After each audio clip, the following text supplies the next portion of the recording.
오늘은 이 본문의 말씀을 가지고 다시 일어서는 사람이라는 제목으로 말씀을 드리겠습니다. 우리나라 속담에 비온 땅이 굳어진다 이러한 말씀이 있습니다. 사람 사는 세상에는 사업이나 신앙이나 처음 기회를 잘 포착해서 성공한 사람은 그렇게 많지 않습니다. 제2, 제3의 기회를 포착해서 다시 일어서는 사람이 많은 거예요. 오늘 본문 요나 선지자도 처음에는 하나님의 말씀을 불순종해서 바다에 빠지고 또 고레베스까지 3일 동안 있었던 그런 참담한 실패를 당했던 사람입니다. 그런데 하나님이 그를 다시 재기시켜서 하나님의 두 번째 말씀에 순종하여서 니느웨에 가서 크게 그 성읍을 회개시키고 주께 돌아오게 하는 그러한 사명을 성공적으로 감당했던 것입니다. 그 유명한 그 화가 휘슬러라는 분이 계신데 굉장히 그림을 유명한 분인데 그분도 처음에는 그분이 군인이 되려고 했었다고 해요. 근데 그게 안 되고 또 과학자가 되려고 또 안 되고 그러다가 자기 특기를 살려서 전공을 미술로 해가지고 유명한 화가가 됐어요. 그 우리가 알고 있는 그 유명한 링컨 대통령 같은 분도 많이 실패를 했던 사람인데 결국에 그것을 딛고 유명한 대통령이 됐고 그 발명한 에디슨도 실패를 많이 했던 사람입니다. 그러나 그도 다시 일어나서 유명한 발명왕이 됐던 것입니다. 오히려 이렇게 실패 속에서 다시 일어나는 사람이 더 굳건하고 견고하게 되는 것입니다. 그러면 오늘은 요나처럼 다시 일어나는 사람은 어떤 사람인가 한번 생각하면서 은혜를 나누고자 합니다. 첫 번째로 다시 일어나는 사람은 회개하고 돌이키는 사람이다 이렇게 말할 수가 있습니다. 그 오늘 본문 요나에서도 그 요나 선지자는 하나님이 큰 성읍 니느웨에 가서 그 죄를 회개시켜라 그런 말씀을 하나님이 하셨을 때 그걸 불순종했어요. 그 민족적인 감정으로 우리나라의 원수가 된 나라 가서 못하라고 하나님 이 말씀 증거하면서 그들을 살게 하겠느냐. 그래서 니느웨로 가고 다시스로 도망갔어요. 자기 생각대로 판단대로. 그러다가 큰 풍랑을 만나가지고요. 거기서 그는 회개를 합니다. 그래가지고 그 풍랑은 다른 사람 때문이 아니라 바로 나 때문이다. 그렇게 솔직히 회개하면서 요나서 1장 12절에 이런 말씀을 해요. 나를 들어 바다에 던져라. 그리하면 바다가 너희를 위하여 잔잔하리라. 너희가 이 큰 폭풍을 만난 것이 나의 연고인 줄 내가 아노라. 이렇게 고백을 해요. 철저하게 회개했을 때 결국은 자기도 살고 또 그 배에 탔던 사람도 다 살았던 것입니다. 그 다윗 왕도요. 그 시험에 빠져가지고 큰 죄를 범합니다. 간음죄하고 살인죄를 저려요. 그랬는데 나단 선지자가 와서 책망을 할 때 그 다윗은 거기서 크게 꼬꾸라져 회개를 합니다. 정말 내가 잘못했다. 그러면서 눈물로 철저히 회개하고 돌이켰어요. 그때 하나님은 그를 다시 용서하시고 다시 귀한 왕으로 쓰여주셨던 것입니다. 그러나 그 사울 왕은요. 잘못했을 때 하나님 말씀 고역했을 때 그 선지자 그 유명한 선지자 사무엘이 와서 책망을 해요. 그랬을 때 돌이키지 않고 거역을 해요. 그렇게 고집부리다가 결국은 망하고 말았던 걸 볼 수가 있습니다. 그 가룟 유다도 예수님을 팔아먹은 사람. 그 마음에 양심의 가치가 있었지만은 회개하고 돌이킬 생각을 안 하고 그냥 목매에서 자기가 자살해 죽었고 말았어요. 그러나 베드로는 예수님을 3번씩이나 부인하고 저주까지 했지만은 다 부르는 소리를 듣고 예수님이 네가 다구기 전에 3번 나를 부인하라는 말씀이 생각이 나가지고 크게 회개를 하면서 통곡을 하고서 돌이켰어요. 그랬을 때 나중에 부활하신 예수님이 찾아오셔서 네가 나를 사랑하느냐 그렇게 말씀하시면서 그를 내 양을 먹여라 이러면서 그를 새로운 기회를 주신 것을 볼 수가 있습니다. 네, 죄를 짓고 그런 것은 나빠요. 그러나 회개하지 않는 것은 더 나쁜 것입니다. 어떤 사람들은 에이 됐다 모르겠다 나 같은 애 무슨 신앙생활 하겠느냐 그러면서 주저앉아 버리고 그런 사람이 있어요. 그런 건 더 나쁜 것입니다. 아무리 중생한 사람이라도 또 성령이 충만한 사람이라도 실수할 수가 있어요. 패배할 수가 있단 말이죠. 범죄할 수가 있어요. 그러나 그럴 때 우리들은 철저히 회개하고 다시 하나님 앞에 돌아서기만 하면 하나님이 용서하시는 거예요. 받아주시는 거예요. 우리가 진실하게 회개만 하면 하나님은 그런 말씀하셨어요. 잃은 것이 7번이라도 용서해줘라. 이렇게 말씀하신 분이에요. 여러분 우리가 어떠한 잘못이 있어도 그때그때 하나님 앞에 진실로 회개하고 돌이키면 그 사람 다시 일어서는 거예요. 하나님은 붙들어 주시는 거예요. 네, 두 번째로 다시 일어서는 사람은 모든 걸 주께 맡기고 낭만하지 말아야 된다는 것입니다. 그 리더십 컨설팅 전문가 골드 스미스 박사가 있는데 그분이 이런 말을 했어요. 우리의 최대의 영광은 한 번도 실패하지 않는 것에 있지 않고 실패할 때마다 일어나는 것이다. 일어나는 것에 있다. 이렇게 말씀했어요. 그 전에 그 피부병의 특효약 606호라는 약이 있었어요. 근데 그 약 이름이 왜 606호냐? 그걸 알아보니까 그 약을 발명한 사람이 자그마치 605번을 실패를 했던 거예요. 그래서 605번이나 실패하고도 그가 낙심하지 않고 606번째로 시도하다가 성공을 했어요. 그래가지고 그 약을 606호라고 이름을 줬어요. 여러분 석수자이가 대리석을 깰 때 한 번 내리치고 맙니까? 안 그래요. 한 번, 두 번, 뭐 10번, 20번 어떤 것은 100번까지 때린대요. 근데 100번까지 그대로 있던 것이 101번째 때릴 때 그냥 와르르 무너진다고 해요. 그래서 그 석수장이들은 끝까지 때려친대요. 낙심하지 않는데요. 그 100번까지는 깨지지 않다가도 그 힘이 축적이 되어 있다가 마지막 한 번에 그냥 와르르 무너진다고 하는 것입니다. 우리가 어떠한 목표를 향해서 나아갈 때 여러분 절대 낙심하지 말라는 거예요. 다시 자꾸 전진하면 어느 때인가는 그 목표를 이룰 수가 있다고 하는 것입니다. 스탠리 존스라고 하는 그 인도 선교사가 있었는데 그가 젊은 시절에 인도에서 선교 생활을 하다가 아무도 이 복음을 들어주지 않는 거예요. 아무리 전도해도 인도 사람이 완악해가지고 회개를 하지 않고 이 복음을 듣지 않는 거예요. 그래서 이 스탠리 존스가 너무 지치고 힘들고 그래가지고 사과나무 밑에서 틀어져서 누워 있었대요. 그때 나무 사이에서 하나님의 음성이 들린 거예요. 스탠리 존스야, 피곤하지? 지쳤지? 아, 예, 저 지쳤습니다. 왜 지쳤냐? 아우, 제가 아무리 복음을 전해도 저들이 예수를 영접하지 않습니다. 저들은 열매가 없습니다. 그러니까 하나님께서 조용히 말씀하시는 거예요. 야, 네가 이 사과나무를 보아라.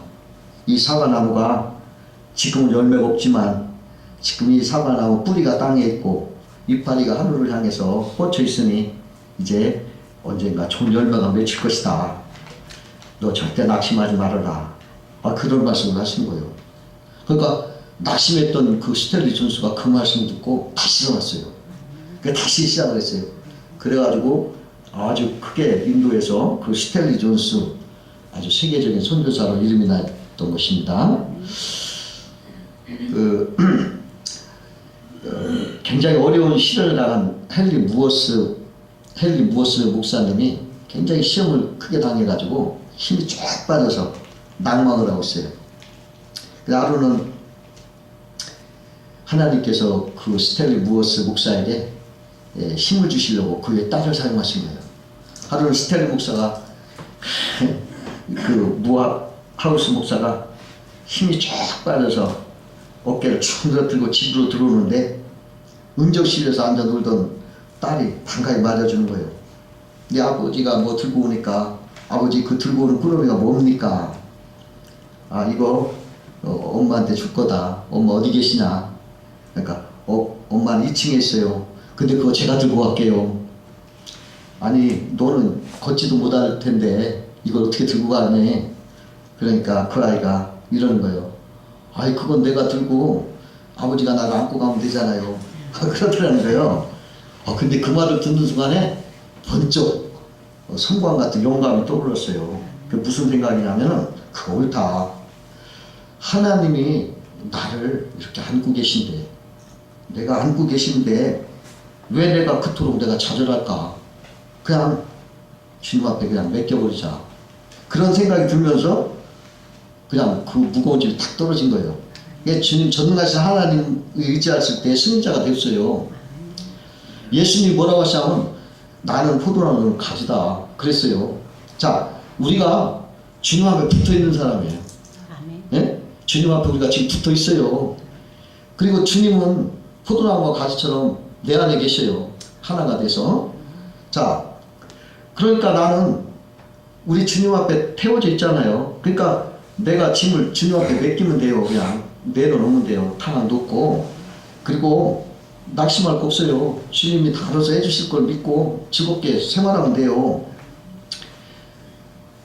이해가 어려우면 우리가 주님 배에 같이 타고 있어요. 주님 배에. 자, 배에 탄 사람이 짐을 내가 메고 있으면 되겠어요?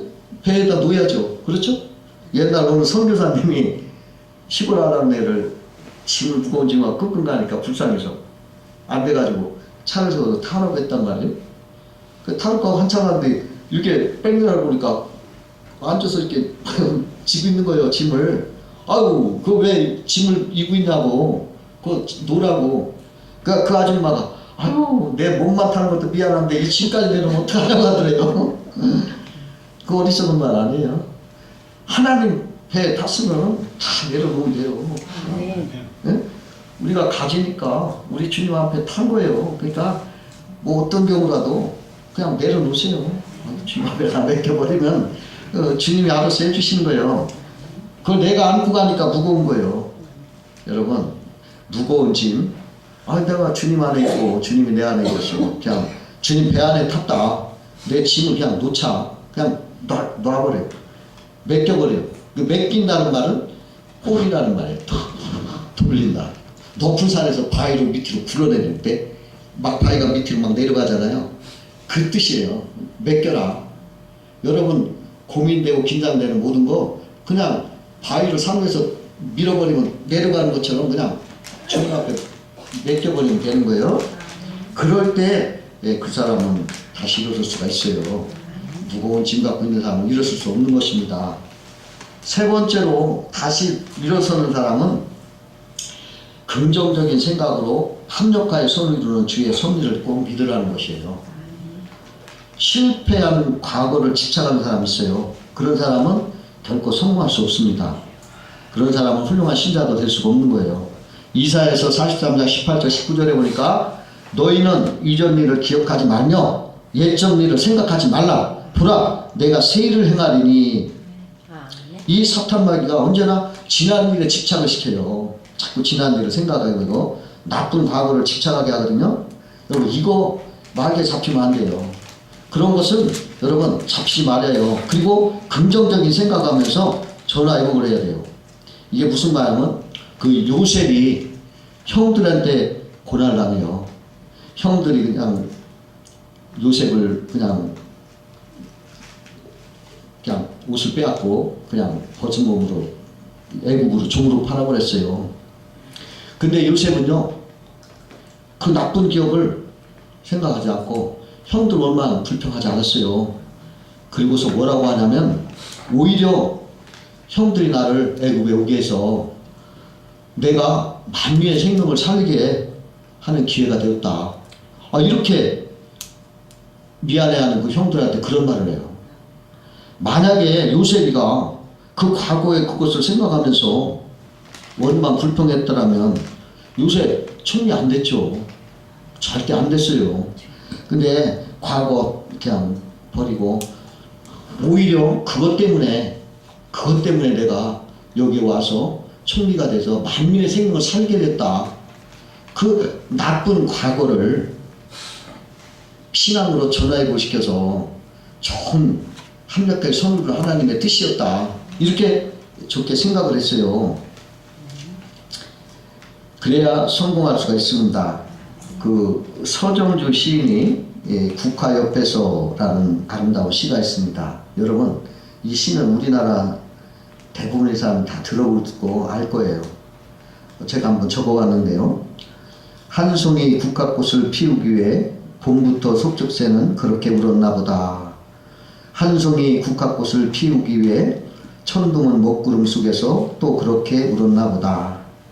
그립고 아쉬움에 가슴 조이던 먼 젊음의 뒤안길에서 인제는 돌아와 거울 앞에 선 내 눈같이 생긴 꽃이여. 노란 내 꽃잎이 피려고 간밤에 무서리가 저리 내리고 내게는 잠도 오지 않았나 보다. 이 시예요. 여러분 참 아름다운 시거든요.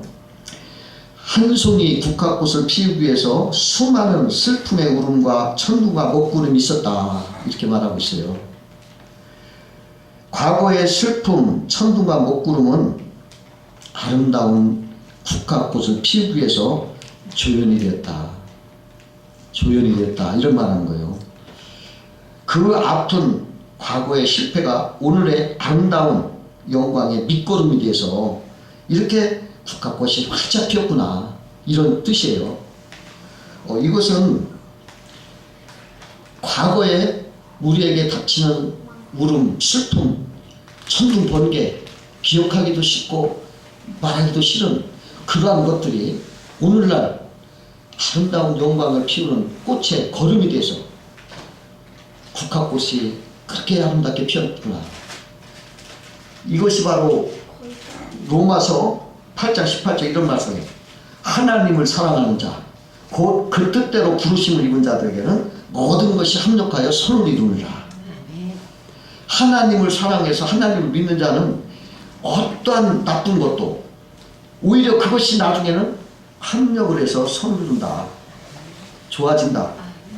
그러니까 여러분 국화꽃이 천둥 번개를 먹으면 그 국화꽃이 더 아름답고 고귀한 거예요. 그러한 것을 과거를 가져온 아름다운 꽃. 지금 내 자신이 지금 예수 그리스도를 믿고 우리 예수님의 구주의 구원에 대해서 내 영혼의 구원을 받고 하나님의 자녀로서 하나님의 좋은 복이 붙어서 날마다 자유롭고 행복하고 복된 이 삶을 사는 것은 과거의 아픈 슬픔도 그것이 조연이 됐고 그것 때문에 더 밝은 빛으로 빛난다. 합력해 손을었다. 이런 뜻이 담겨 있는 거예요. 그 요셉이 형들에게 아버지 사랑에 담긴 채소를 무참히 빼앗겼을 때 그러나 하나님은 그것을 보고 애국의 총리옷을 입혀서 영광을 나타내 주셨단 말이죠. 그가 아픈 채색옷이 뺏겨지는 그 아픔이 없었더라면 어떻게 총리옷을 입혀요? 그 채색을 빼앗기 때문에 하나님은 그를 총리옷을 입혀준 거예요. 우리의 과거의 천둥과 먹구름이 그것이 무엇이든지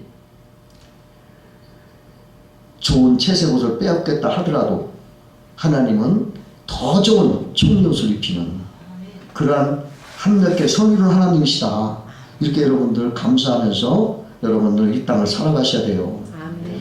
과거가 나의 걸림돌이 아니라 나의 디딤돌이 되고 나의 걸음이 돼야 돼요. 아멘. 그래서 상처 없는 사람이 어디 있어요? 어떤 사람 이런 상처, 어떤 사람 저런 상처, 이리 쓰러지고 저리 쓰러지고 괴롭고 슬픈 사람들 얼마나 많은지 몰라요. 근데 오히려 그것이 믿음으로 합력해 손을 준다고 하는 말씀 안에 대입이 되면 오히려 그것이 아름다운 꽃으로 더 깊은 자양분이 돼서 더 크게 꽃이 아름답게 피고 향기롭게 되는 것을 여러분 아셔야 돼요. 그래서 여러분 나의 과거의 슬픈 어둠은 여러분 이제 오늘날 나의 더 빛나는 그러한 자양분이 됐다. 아멘. 여러분 그렇게 꼭 아셔야 돼요. 아멘. 그럴 때 그 사람은 하나님의 복을 받는 사람인 것입니다. 아멘. 네 번째로 다시 일어나는 사람은 절대적인 믿음을 가진 사람인 것입니다. 예수님께서 할 수 있거든이 무슨 말이냐? 믿는 자에게 능치 못함이 없느니라 그렇게 했어요. 너의 믿음이 겨자씨만한 것이 있어도 이 큰 산을 옮기라 해도 옮겨질 것이다. 우리 하나님이 이렇게 말씀하셨어요. 여러분, 주님을 의지하고 주님을 믿고 살면 놀라운 은혜가 나타나는 거예요. 그 어느 전능하신 목사님이 어릴 때 6.25 사변을 만나가지고 북한에 살다가 군산, 전라북도 군산에 피난생활을 했대요. 가족들이 군산에 왔는데 너무 어려웠대요. 그러나 그냥 나가서 엿장수하면서 이렇게 막 버는 돈, 그러한 어려운 가운데도 그 목사님은 11조를 뗐대요. 어머니도 11조를 떼고 어머니는 막 싹바느질 해가면서 사는데, 그 어려운 가운데 11조를 떼는데 너무 형편이 어려워지니까 쌀이 떨어지는 거예요. 그게 굶게 되니까 이 11조에 손이 되게 되더라고요. 몇 차례 아유 하나님께서 우리 사정 아시겠지 하고서 그 11조 손대서 쌀을 사다 먹곤 했는데, 어느 날 육사님이 결심을 했대요. 어머니한테 우리가 굶더라도 이 11조 손대지 말자. 그렇게 결심을 하고 굶더라도 쌀을 안 사고 그 돈을 11조를 주일날 냈는데, 그 다음날 굶고 있는데 어느 분이 오시더래요. 그러더니 내가 뭐 친척되는 사람이다 그러면서 옛날 내가 돈 꾼 일이 있었다. 그런데 그것을 갚으러 왔다. 그러면서 쌀 한 가마를 놓고 후련히 가더래요. 그때 이 온 가족이 하나님의 그 11조량을 지키시는구나 이렇게 체험을 했대요. 그래가지고 그 목사님이 그분의 나중에 목사님이 돼가지고 전 세계를 다니면서 11조 설교를 그렇게 하시는 거예요. 어딜 가든지 11조, 그 11조가 복의 근원이다. 그래서 항상 복 주는 것을 제가 보았어요. 그 외정 때 중국 봉천에서 홍대유라는 목사님이 살았어요. 선교사님이었는데, 근데 그 딸이 17살 먹은 딸이 있었는데, 그 딸을 한국에 있는 그 할머니 집으로 보내야 되는데, 그때 차비가 50원이었다고 그래요. 근데 이 50원이 작은 돈이 아니에요, 그 당시에. 근데 이 홍 목사님은 늘 저축하는 것도 없고, 뭐 저축할 것도 없고, 뭐 늘 그냥 있는데요. 그냥 살아와서 돈이 없었어요. 근데 이제 50원이 필요하니까 하나님 거예요. 기도하는 거예요. 하나님 50원 좀 해달라고 막 기도를 하니까 딸이 막 비웃더래요. 아니 50원 달라면 무턱대고 기도만 하면 되냐, 어디 가서 꺼내 놓아야지, 막 비웃더래요. 그래도 계속 기도하는데 떠나기 전날 어느 여자 선교사님이 찾아오더니 어제 본국에서 나한테 100원이 보내왔는데 밤새도록 이 50원은 홍무사 갖다 줘라. 이 생각이 자꾸 나와가지고 지금 내가 이렇게 50원을 봉투에 넣어갖고 왔습니다. 50원을 주더래요. 그러고서 이제 기차를 타고 이제 가는데 계산을 잘못한 게, 기차 타고 나서 내려서 또 배를 타야 되는데 배싹 6원이 필요하다는 거예요. 근데 그걸 계산을 안 넣어가지고 큰일 났더라는 거예요. 그래 또 이분이 또 기차 안에서 기도를 하는 거예요. 하나님 내가 50원만 달라고 했는데 알고 보니까 6원이 더 필요합니다. 뱃살이 필요하니까 6원 좀 주세요 하고 기도를 하니까 딸이 또 비웃더래. 아니 기차에서 기도한다고 돈이 나오냐, 어디서 돈 나온다고 이렇게 자꾸 기도하냐 이렇게 비웃더라는 거예요. 근데요 기차가 종착역에 다 와서 서 있는데 어느 자기 목사님 조인이 되는 분인데 막 반갑게 막 손을 들고 찾아오더래요. 그러더니 목사님 가시다가 식사라도 하라고 봉투를 딱 주더랍니다. 그걸 받아봤는데 그게 바로 6원이더래요. 그래가지고서 그 돈으로 배를 타고 목적지가 왔다. 이러한 간증을 제가 읽어봤어요.